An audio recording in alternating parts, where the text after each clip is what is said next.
Dialogue matters. If I could, I would just wait for the official English translation for Houseki no Kuni to read, but I'm perpetually online, so there's really no way to avoid spoilers. So why am I making a video about translations when I don't know a single bit of Japanese?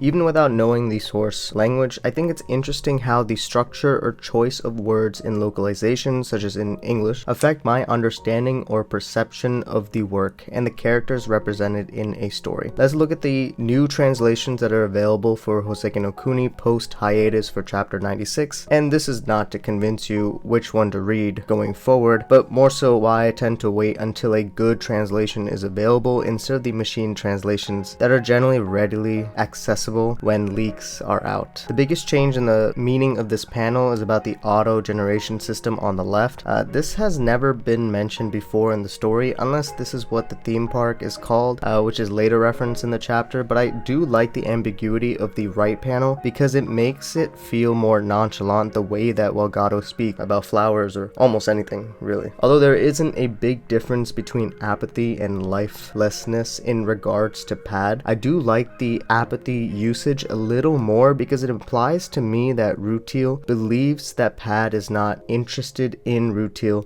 or has not been interested for a really long time, when that is clearly not the case, and continues to reinforce how misinformed either Gem, I guess former Gem, is because of their lack of communication due to Pad's lifelessness of their condition, which obviously shouldn't be a problem now, but the fact that they are not communicating because of the conditions of their former life is really interesting and shows how this lunar society is bound to break down at some point. For some reason, the right panel just hits way harder for me, and I don't know why. I mean, Yellow making this realization without really processing it because of their mental state hurts when they say it in a definite tone, like in the right, compared to the ellipses presented to the left, because it feels more of a lingering thought, and I guess lingering might fit more with dementia or something of that mental state, but I really like the real absoluteness of the right panel, and I actually really prefer the right in this case because it omits the word nostalgia completely, because the right implies that the heavy nostalgia that we the readers and Benito in this case feel. Even the usage of sparkle instead of luster adds to the illusion that the lustrous are really all gone. It's really great word choice for this little panel here. Like, I absolutely love the right side. Here the difference in words for this panel gives the most different interpretations of the entire chapter. The left conveys the sense of relief with the use of modifiers like greatly sped up or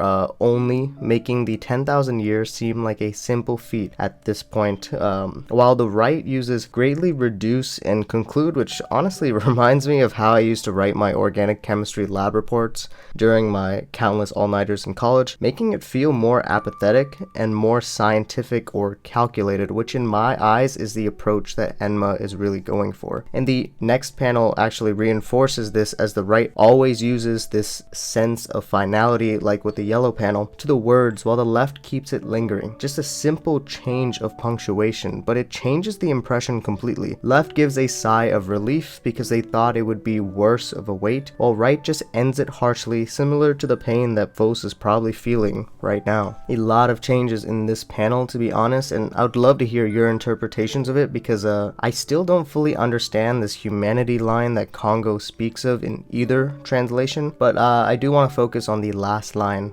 differential here, because they use cause individuality to collapse in the left versus a serious flaw in his individuality on the right. Now I do feel the right is more in line with Congo because the first gem, the ruby, I think it was, no, red diamond, maybe ruby, caused that nick in Congo's personality, which made it impossible for them to pray, essentially doing the same for Fos. What Euclid is implying would have a negative effect for the overall plan to transition into nothingness, even though I like the word collapse because, well, Fos right now is pretty collapsed. I heavily prefer the right panel here because it's a callback to Euclid's fruitless effort of prolonging Fos's suffering by staying awake during the 220-year time skip of asking Congo to pray thousands of times once a day, and it shows that even if it was in failure back then, they would still suggest this as an option when clearly it did not work and only made it worse for Fos. And here I don't really know which one I like more. Left is more in line with prior interactions between Jade and Fos and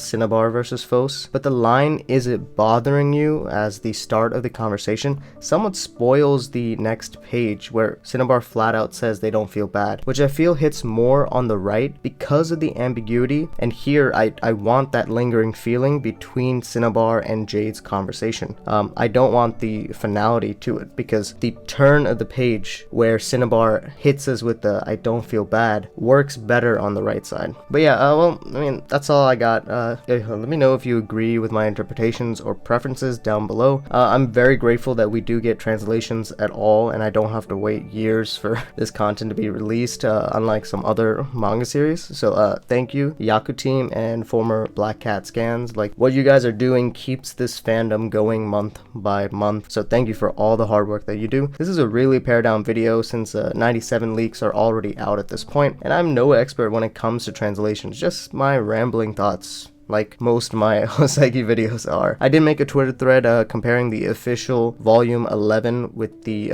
translations by Black Cat Scans when the volume did drop during hiatus, so I'll link that in the description down below. I hope to see you in the live stream for 97 on Monday, July 25th at 7 p.m. Eastern Standard Time, and of course if you can't make it, there will be a VOD at the bottom of my channel page. Peace.